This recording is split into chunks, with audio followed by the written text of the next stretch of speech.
बरदरान इस्लाम, अस्सलाम वालेकुम रहमतुल्लाह।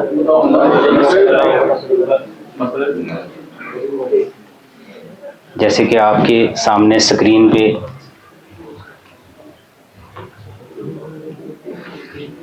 दिख रहा है,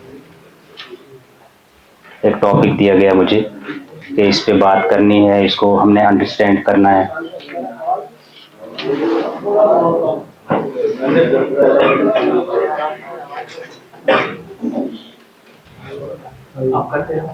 जी,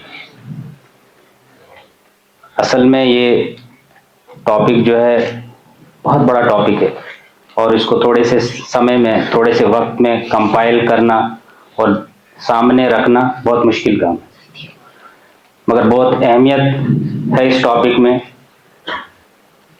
इसलिए ये मुंतखब किया गया टॉपिक और इसकी जिम्मेदारी मुझे दी गई। ये है सक्सेस इन दिस लाइफ, इस जिंदगी में कामयाबी, खास इसी जिंदगी में जो हम जी रहे हैं। इस हवाले से हमारी सोच चलना शुरू हो जाती है और अभी जो हम सब लोग यहाँ पे बैठे हुए हैं, इसके पीछे भी एक सोच है। कहीं ना कहीं हमारे जहन में ये वही कामयाबी है जिसके लिए हम यहाँ पे बैठे हैं। हमारा हर स्टेप जो प्लान्ड वे में होता है वो पूरा कामयाबी की ओर होता है।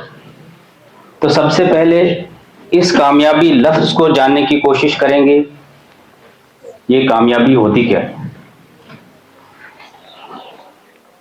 ये कामयाबी अपने हदफ को हासिल करने के लिए जो कुछ भी कोशिशें हम करते हैं, इसको हासिल करने के लिए और फाइनली उसको हासिल कर लेते हैं, उसको हम सक्सेस कहते हैं। इसी चीज को हमने जानना है, बल्कि हम जानते हैं इसको और आज थोड़ा सा हम अपने आप को समझाएं ये कि हमारी सोच किस जगह है सक्सेस के हवाले से। कुछ पिक्चर्स आपके सामने है, हमारी कोशिश है और हम बढ़ रहे हैं आगे। खास मधु मेरे जो है वो नौजवान हैं, बल्कि वो बुजुर्ग भी हैं जो बच्चों के बीच में बैठे और फिर उस बात को उनको अंडरस्टैंड करवाने की कोशिश करें कि एक दौड़ लगी हुई है, एक जोर लगा हुआ है जिंदगी में और सामने कोई चीज दिख रही है जिसको मैं इमेजिन कर रहा हूं और उसको हासिल करने की कोशिश कर रहा हूं और जिसमें चलते चलते मैं अपनी पूरी सलाहियतों को लगाता हूं। जैसे कि एक पिक्चर से समझ में आ रहा है, बहुत सारे रास्ते बने हुए हैं, दिख रहे हैं और मैं अपनी सलाहियत को, अपने सोर्सेज को, अपनी सारी मैन पावर को इस्तेमाल करके उस पुल को बनाने की कोशिश करता हूं और उस हदफ को हासिल करने की कोशिश करता हूं जिसको हम अल्फाज में गोल कहते हैं। इस सारी पिक्चर को खास तौर से इन बच्चों के हवाले से मैं अंडरस्टैंड करना चाहता हूं, मैं समझना चाहता हूं कि इनकी सोच में क्या है। हम इस स्टेज को क्रॉस करके गए हैं, हमारी एक अलग सोच है, इनकी एक अलग सोच है और सक्सेस के पीछे हमेशा सोच होती है। जैसी सोच होगी उसी के हिसाब से आपकी वो सक्सेस डिफाइन होगी, वो गोल आपका डिफाइन होगा। जवान ने जिसने 2019 में 10th पास किया और उसके बाद अपने हालात को बयान किया कि मुझे तो कहा गया था कि 10th कर लो तो फिर अच्छे मार्क्स आ गए, आप कामयाब हो गए, मगर वहां से एक नई दुनिया शुरू हो गई।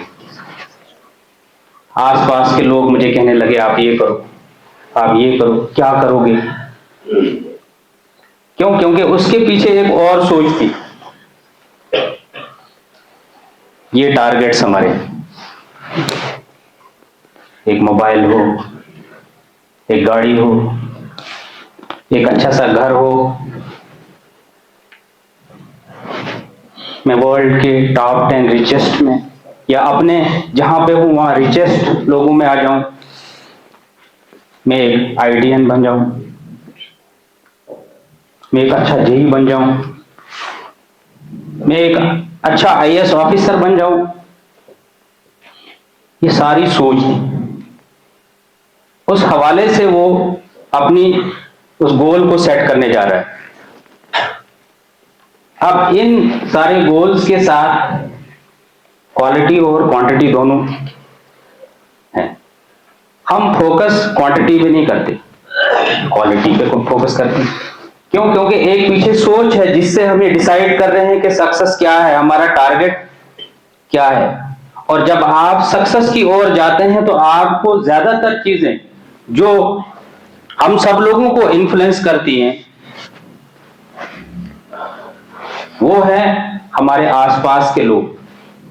और जब हमें वो सक्सेस हासिल हो जाती है, आप 10th में अच्छे नंबर ले लिए तो आपको एक खुशी मिली, आपको तस्कीन मिली, आप सेटिस्फाइड हो गए, आपको अपने ऊपर फख्र भी महसूस हो रहा है, आप रिलीव्ड हो गए। ये सारी चीजें आ जाती हैं जब हम एक टारगेट को अचीव करते हैं। मगर ये टारगेट आगे बढ़ रहा है और हमें इन्फ्लुएंस करता है वो लोग जो आपके आसपास हैं, वो लोग जो ज्यादातर कुछ कर रहे हैं। आज के दौर में अगर देखें, ज्यादातर वो चीज होती है कि बाकी लोग क्या कर रहे हैं मैं भी वही करूंगा। और खास करके लोग ये चीज देखते हैं कि पावरफुल लोग क्या कर रहे हैं। ये एक सोच है टारगेट सेट करने के लिए।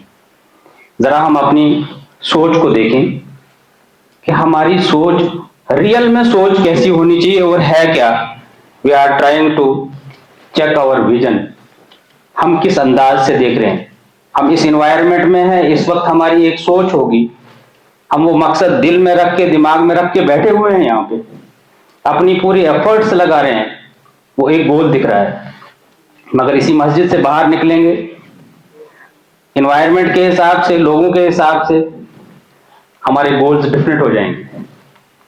हम जरा बाहर निकल के पूरी सोसाइटी में, ओपन फील्ड में आकर जब हम बाजार में होते हैं, वहां पे अपनी सोच को थोड़ा सा चेक करें एक क्वेश्चन से, और उसमें रियल अट्रैक्शन को देखने की कोशिश करें कि हमारा खिंचाव किधर की ओर होता है, हमारी सोच असल में होनी क्या चाहिए थी। जो नेचुरल अट्रैक्शन है, हमारे पास बहुत सारी कैटेगरीज होती हैं, मैंने 2 कैटेगरीज रखी हुई है। एक वो जो सोशल रिफॉर्मर्स हैं, या मैंने इसके साथ साइंटिस्ट रखे, कोई भी जो अपनी पूरी जिंदगी लगाता है एक सोसाइटी को बनाने के लिए किसी भी अंदाज से। और दूसरे पॉलिटिशियंस हैं। आपकी रियल अट्रैक्शन किसकी तरफ है? मैंने कुछ पिक्चर्स भी सामने रखी कि जिसमें शेख अब्दुल कादिर जिलानी रहमतुल्लाह अलैह यहाँ पे आए, आज भी नाम याद किया जाता है। मदर टेरेसा है, एपीजे कलाम है, और उस साइड में एक पिक्चर है पॉलिटिशियन की एग्जांपल ली है मैंने। हम पॉलिटिशियंस को दिल से मोहब्बत करते हैं या सोशल रिफॉर्मर्स को दिल से मोहब्बत करते हैं? इन दोनों चीजों को खंगालना है हमने, अपनी विजन को क्लियर करना है कि रियल सेंस में हमें मोहब्बत किसके साथ होती है। अगरचे पॉलिटिशियन अपने हिसाब से डेवलपमेंट भी करते हैं, मगर दिल पे हाथ रख के कहें, क्या हम दिल से मोहब्बत करते हैं उनसे? शायद ही थोड़ी बहुत होती हो। मगर एक रिफॉर्मर, कोई सोसाइटी को बनाने वाला, आप उसको जानते भी नहीं, पहचानते भी नहीं, मगर उसकी बात अगर कोई करेगा तो दिल मोहब्बत से भर जाता है कि मैं भी उसके साथ होता। तो ये रियल सेंस में अट्रैक्शन को देखना होगा और उस हिसाब से हमें अपनी विजन को क्लियर करना होगा सक्सेस के पहलू से। अब जब आगे बढ़ेंगे हम सक्सेस में, तो सक्सेस में 2 चीजें आती हैं। एक तो वो जो हम रिजल्ट चाहते हैं, दूसरा वो जो उसमें प्रोसेस होता है। एक बच्चे ने खूब मेहनत की और 10th में बहुत अच्छे मार्क्स लाए, टॉपर एक ही आना है, फर्स्ट पोजीशनर एक आना है। बाकी लोगों ने भी मेहनत की, वो भी फर्स्ट आना चाहते थे, मगर नहीं आ सकते। अब इस चीज को, इस प्रोसेस को सारे को, जो वो दूसरा बच्चा है जिसने मेहनत की मगर वो उस गोल को अचीव नहीं कर पाया, प्रोसेस दोनों के पास था, बराबर की मेहनत कर रहे थे, एक को हमने देखा रिवॉर्ड मिला, एक को नहीं मिला। ये दो चीजें जब हम अंडरस्टैंड करेंगे, एक प्रोसेस और एक रिवॉर्ड, तब जाके हमारी सोच में थोड़ी बहुत एक तब्दीली आएगी कि रियल सक्सेस होगी क्या। अगरचे हम मानते भी हैं उसको, जानते भी हैं उसको, मगर एक्चुअली प्रैक्टिकल लाइफ में हमें आसपास कहीं दिखता नहीं, बहुत कम दिखता है। मैंने एग्जांपल ली है 2024 के नीट एग्जाम की। 23 लाख समथिंग जो है बच्चे अपीयर हुए थे, और इसमें 1 लाख समथिंग बच्चे क्वालिफाई करेंगे, ये पहले से क्लियर है। सिर्फ 1 लाख कुछ सीटें हैं और 23 लाख बच्चे अपीयर होंगे। सबका टारगेट है कि हम क्वालिफाई करेंगे। तो जब रिजल्ट आता है तो हमारे पास जो डेफिनेशन है सक्सेस और फेलियर की, वो ऐसी है कि जिन्होंने क्वालिफाई किया वो 4.6% है, और ये पहले से डिसाइडेड है कि इतनी ही परसेंटेज रहेगी। अब वो बच्चे जिन्होंने क्वालिफाई नहीं किया वो है 95.4%, ये फेल समझे जाएंगे। एक टारगेट है, उसमें 4% ही सक्सेस पॉसिबल है जब इतने बच्चे अपीयर होते हैं। बाकी बच्चों ने मेहनत की, वो कहां जाए? क्या प्रोसेस की कोई वैल्यू नहीं होनी चाहिए? अब यहां से ये चीज समझ आती है कि हमारे पास वो कोई अल्टरनेटिव तो है जिसमें प्रोसेस की भी वैल्यू होगी, उसकी ओर जाने की कोशिश करेंगे। जब ये 4% क्वालिफाई करते हैं, ये छोटी सी एंट्री है इसमें से, और बहुत सारे लोग इस दरवाजे से जाएंगे। उन्होंने जाना है, परफेक्टली जाना है, क्योंकि सीट्स ही उतनी है। तो उनको क्या मिला? एक ऐसा टारगेट जिसमें 4% सक्सेस हो और 95% या 96% अप्रोक्सीमेटली फेलियर हो, और फिर फ्रस्ट्रेशन हो। फ्रस्ट्रेशन के अलावा कुछ नहीं मिलेगा। जो ये समथिंग 95.4% लोग हैं, जो 19 लाख समथिंग बच्चे हैं, उनकी सोच को देखिए, वो फ्रस्ट्रेशन के शिकार होते हैं। पहली अटेम्प्ट में नहीं हुए, दूसरी अटेम्प्ट में जाएंगे, फिर से सीटें उतनी ही हैं, और फिर उससे क्या होगा? ये रिजल्ट्स आएंगे। सुसाइड होगा, डिप्रेशन होगा, फ्रस्ट्रेशन होगी, ड्रग एडिक्शन होगी, एंजाइटी होगी, कट ऑफ रिलेशंस होगा, लोनलीनेस होगी। ये सारे वो अफेक्ट्स हैं जब हमारे पास गोल एक पर्टिकुलर सोच से होगी, जिसमें सिर्फ रिवॉर्ड ही फोकस होगा कि हमें रिवॉर्ड मिलना चाहिए। अगर रिवॉर्ड नहीं मिला तो दूसरी चीज क्या मिलती है? फ्रस्ट्रेशन। वहां पे प्रोसेस की कोई वैल्यू नहीं है। आपने मेहनत की, आपकी मेहनत की कोई वैल्यू नहीं।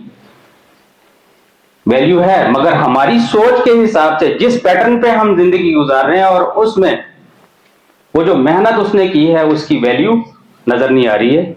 अगर उसके प्रोसेस की वैल्यू किसी सिस्टम में होगी, उससे उसको मोटिवेशन मिलेगा।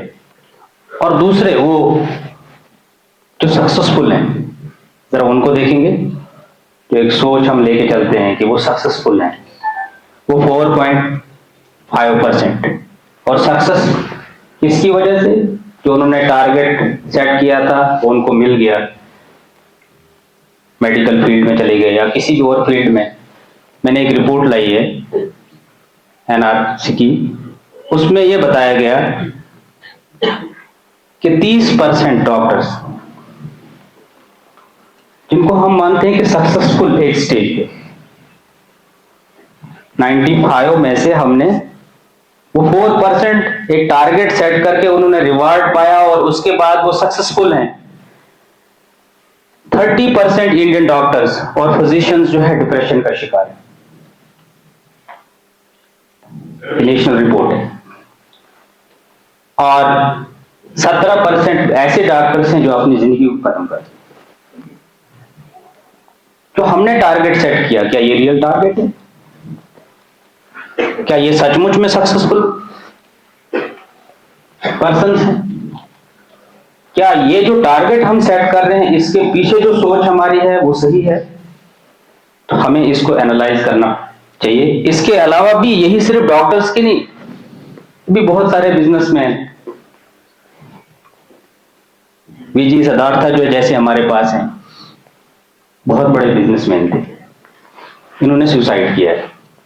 नीचे और फाउंडर हैं, सीईओ हैं इंसाइक्लोपीडिया ब्रिटेनिका, इनने छत से छलांग लगाई, 19वीं छत से छलांग लगाई। ये तो सक्सेसफुल थे। जो हमारे टारगेट्स इनिशियली, जो हमारे टारगेट्स थे, जो हमने सेट किए थे, उसके हिसाब से तो ये सक्सेसफुल थे, मगर फिर इन्होंने अपनी जिंदगी के साथ ऐसे क्यों खेला? तो हमें बेसिक चीज को समझना होगा कि हमारी असल में चाहत क्या है। हमारी चाहत है कि हम जीना चाहते हैं और खुशहाल जीना चाहते हैं। ये सोच होती है एक टारगेट सेट करने के लिए हमारी, ये होनी भी चाहिए कि हम जिए और खुशहाल जिए। अब जीने को हम उस अंदाज से समझते नहीं कि कितना जीना चाहते हैं। अगर हम अपने आप से सवाल करें, 1000 साल,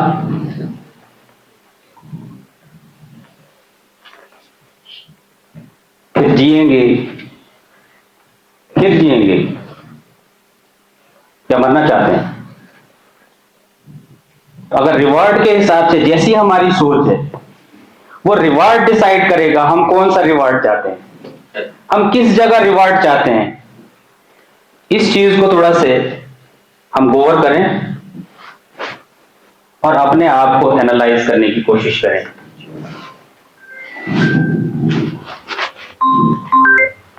हम क्यों चाहते हैं ज्यादा जीना? अगर हमें मरने से पहले हमारी जान निकल रही हो और हमें कहा जाए कि आपकी आखिरी ख्वाहिश क्या होगी, थोड़ा सा गौर करें। हम चाहेंगे कि और जी लें, और हम डरने से, मरने से क्यों डरते हैं? क्या हमारे एमाल वैसे नहीं? क्या हम वो मेहनत नहीं कर रहे हैं? अगर नहीं तो फिर हमें एमाल को दुरुस्त करना चाहिए, जरूर करना चाहिए।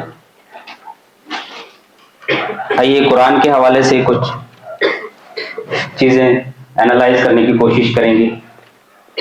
बनी इसराइल से कहा गया, तुम इन्हें सबसे बढ़कर जीने का हरीस पाओगे, मुश्रिकों से भी ज्यादा। 1000 साल की उम्र की चाह है इनको कि और जी, मगर इनका ये जीना और जीना, इनको अजाब तो कम नहीं होने वाला। हालांकि लंबी उम्र बहरहाल इनसे अजाब तो दूर नहीं कर सकती, दूर नहीं फेंक सकती। जैसे कुछ ऐमाल कर रहे हैं अल्लाह तो इन्हें देख रहा।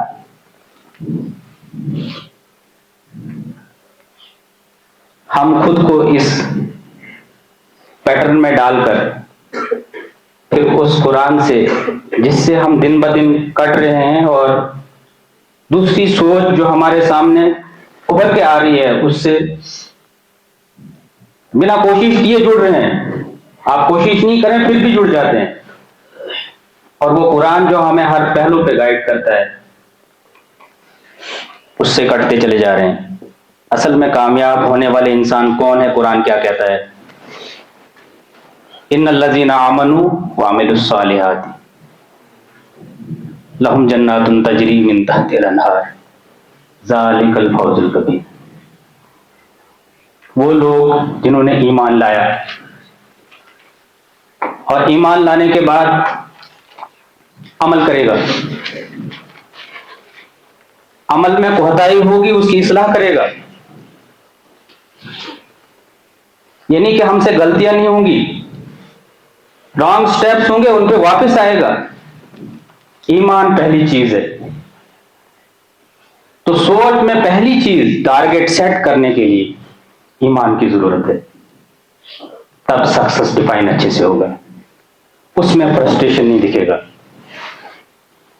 तो ये ईमान, आए दिन इस पे बात होती है, हकीकत में ईमान जो आपको अमल करने पे मजबूर करे, और फिर वो अमल, क्योंकि आप जिंदगी में किसी चीज पे ईमान रख के फिर अमल कर रहे हैं, आपसे गलती होगी तो आप उसकी इस्लाह के लिए हर वक्त दिल आपका ये हो कि गलत ना हो, अगर हो गया तो समझ के वापस आ गए, उस पर डटे ना रहे।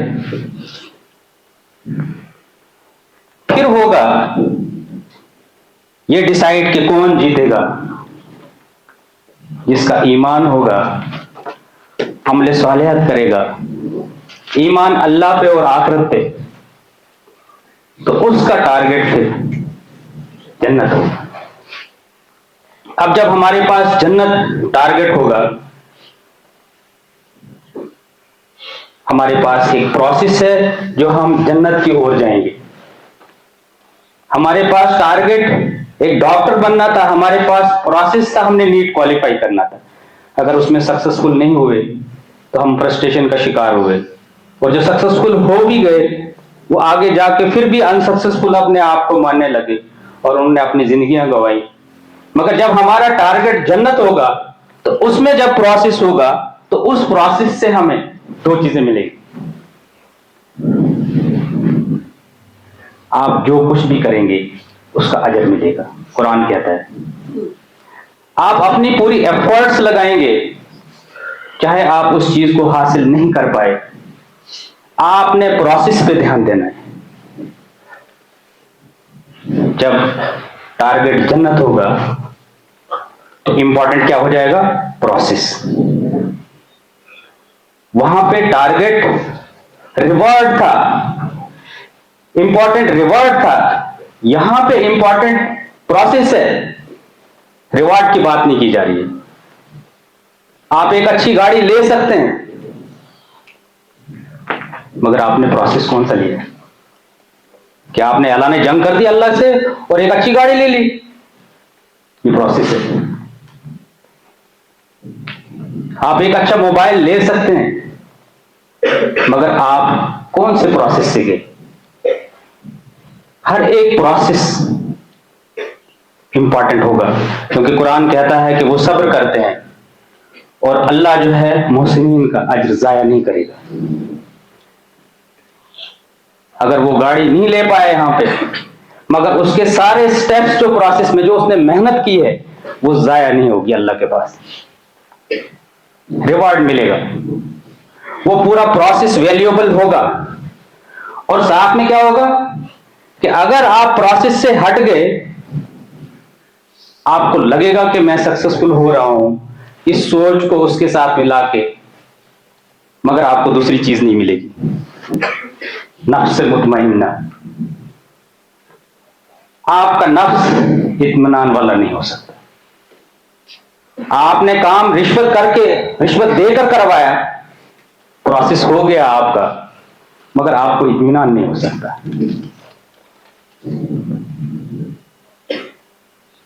आपने अल्लाह के कानून को किसी भी पहलू पे झूठ बोल के आपने काम करवाया, धोखा दे के काम करवाया, ये प्रोसेस है। अल्लाह कामयाबी जो देना चाहता है वो दे के रहेगा, मगर आपके पास प्रोसेस आप कौन सा अडॉप्ट करते हो, इस चीज पे हमें गौर करना है। और फिर इसमें हर वक्त रिवार्ड होगा। यहां पे रिवार्ड जो हमें अभी दिखेगा वो नफ्स मुतमइन्ना, हम भूखे भी रहेंगे मगर इत्मीनान की शिद्दत होगी, हम परेशान भी होंगे, जबान पे अल्हम्दुलिल्लाह होगा, किसी को दिखता होगा मगर हमें इत्मीनान होगा उस जगह पर। तो ये रिवार्ड है, बेसिक रिवार्ड यहां पे जो मिलेगा हमें, वो है हमारा दिल सुकून में। आज हम इसी चीज के लिए तरस रहे हैं। शायद हम इस चीज पे गौर नहीं कर रहे हैं कि हम कौन से प्रोसेस से चीजों को अचीव करना चाहते हैं। दीन में प्रोसेस की वैल्यू है।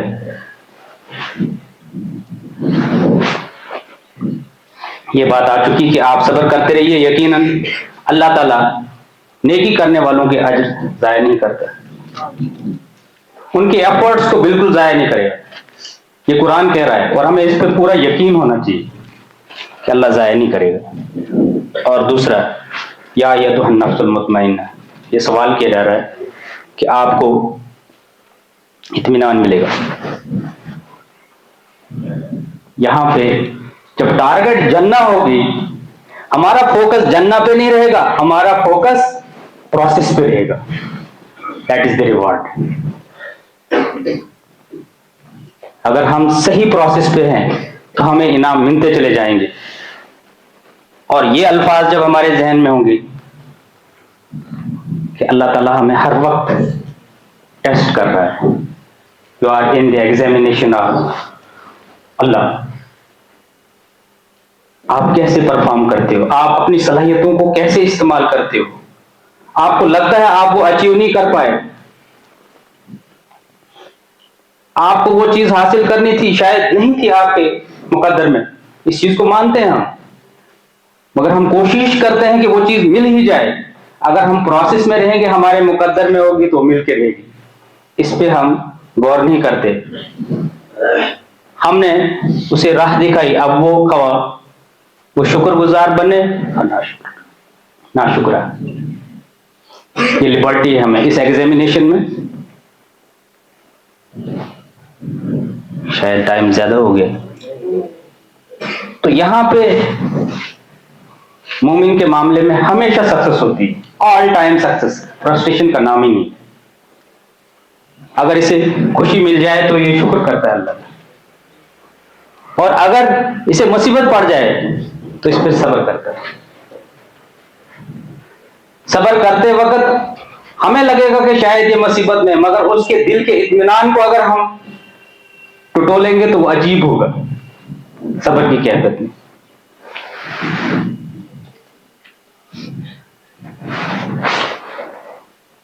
हमें लगता है कि मुस्लिम्स के अलावा बाकी लोग सक्सेसफुल क्यों हैं। जिस पैटर्न पे हम इस टॉपिक को लेके आए थे, तो उसके बारे में कुरान क्या कहता है। जो फौरी मिलने वाली चीज का इरादा करते हैं तो अल्लाह ताला कहते हैं उनको दे देते हैं, मगर आखिर में इसके लिए हम जहन्नम मुकर्रर कर देते हैं। उसने कोई भी प्रोसेस अडॉप्ट करके उसको अचीव कर लिया, वो चाहता है उसको मिल जाएगा, मगर फाइनली उसको उस चीज का खामियाजा उठाना पड़ेगा। और दूसरे पहलू पे, जिसने आखिरत के लिए कोशिश की और अपनी पूरी सलाहियतों को लगाया, अल्लाह के यहां पूरी कदरदानी की जाएगी। वो अल्लाह जो सिर्फ इस जमीन का मालिक नहीं, पूरी कायनात का मालिक है। हम इस जमीन के ऊपर हैं, मगर हम जमीन के वॉल्यूम को नहीं समझते हैं। हकीकत में ऐसे तो मालूम है नॉलेज के हिसाब से, मगर हमने अपनी सोच को उतना आगे जाने नहीं दिया है कि जिस जमीन पे 3 हिस्से खुशकी है, बाकी पानी है, और 3 हिस्से पे इतने मुल्क हैं, और फिर हमारा एक मुल्क, और उसमें ये स्टेट, और फिर डिस्ट्रिक्ट, और डिस्ट्रिक्ट में फिर वो जगह, और जिस जगह पे हम हैं तो हमारा वजूद क्या। वो मालिक कह रहा है कि आपकी सही जो है, आपने जो मेहनत की है उसकी पूरी कदर करता हूं। वो ईमान वाला जिसका ईमान इस तरीके से हो कि अल्लाह के यहां मेरी हर मेहनत की कदर है, मगर सिर्फ मुझे कुरान को खोल के उस प्रोसेस को ठीक करना है।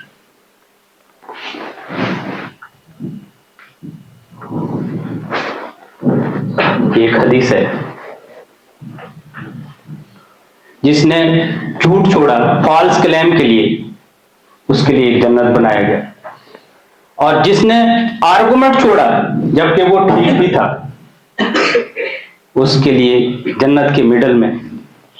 और जिसने अच्छे इखलाक दिखाए, उसको हाईएस्ट रिचेस ऑफ पैराडाइज मिले। यह है हमारे लिए खुशखबरी। अच्छे इखलाक, अच्छे किरदार, उनको ये चीजें मिलेंगी जो टारगेट हमारे जन्नत।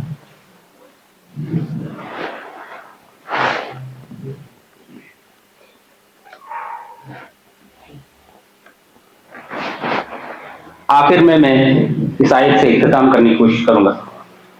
कुरान की एक आयत है, वकज़ालिका जअलनाकुम उम्मतन वसतन लितकूनु शुहदा अलन्नास व यकून रसूल अलैकुम शहीदा। उम्मत वस्त हो आप।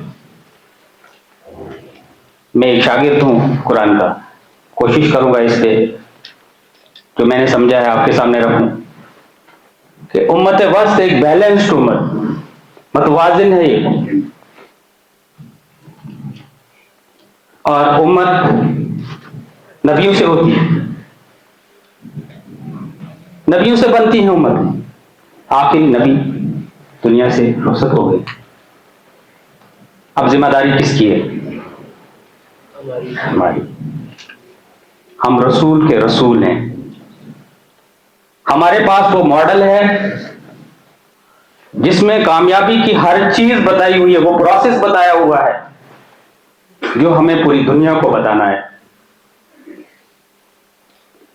अब इसमें हम खुद प्रैक्टिकली किस जगह पे हैं? शायद मैं यहाँ पे स्टेज पे आपने मुझे बुलाया है, मैं बोल रहा हूं, मगर प्रैक्टिकली मैं नहीं हूंगा। मगर जिस शख्स ने स्टेज पे बोला और फिर लोगों से मिला और उनको बोला, उसकी ख्वाहिश होती है कि लोग मुझे सीधा करें। तो उम्मत वस्त, उन्होंने क्या करना है? शुहदा अलन्नास, ये गवाह है। अब एक शख्स को अदालत में लेके जाते हैं हम गवाह के तौर पे। अगर वो ठीक गवाही देगा तो गवाह रहा, अगर उसने ठीक नहीं दी वो गवाह रहा। नबी के बाद अब गवाह हम हैं। इस दीन को प्रेजेंट करने के लिए हम हैं।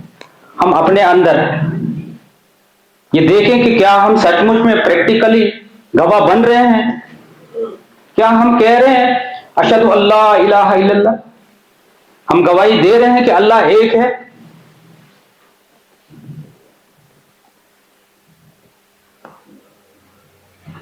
जबान से तो कह रहे हैं हम। नमाज 5 वक्त की फर्ज है, गवाही हर वक्त फर्ज है। आप गवाह हैं, हर वक्त होने चाहिए। अगर हमसे कोताही होती है बाहर तो हम गवाह थे। जिम्मेदारी किसकी थी? अल्लाह की ओर से जिम्मेदारी दी गई है हमें कि आप गवाह बन के रहो, मॉडल बन के रहो। आपसे गलतियां होंगी, आप वापस पलटेंगे। आमनु वामिलुस सालिहात, अपनी इस्लाह करते चले जाएंगे। जब ये सोच हमारे पास होगी और उसके बाद आखिरत पे यकीन होगा कि हमें अजर मिलेगा, हमने जो भी प्रोसेस किया होगा, तो जरूर हमारी जिंदगी में जो सक्सेस होगी उसमें 2 चीजें हमें जरूर मिलेंगी। एक तो हर काम पे कुछ ना कुछ रिवॉर्ड, और साथ में नफ्स मुतमइन्ना। अल्लाह ताला से दुआ करते हैं कि हमें अक्ल सलीम अता फरमाए, हमें अमल करने के लिए चैलेंजों पर साबित कदम रहने का सब्र दे और इसके कामिल मंसूबे पर भरोसा करने का ईमान दे। जज़ाकुमुल्लाह खैर। अस्सलामु अलैकुम।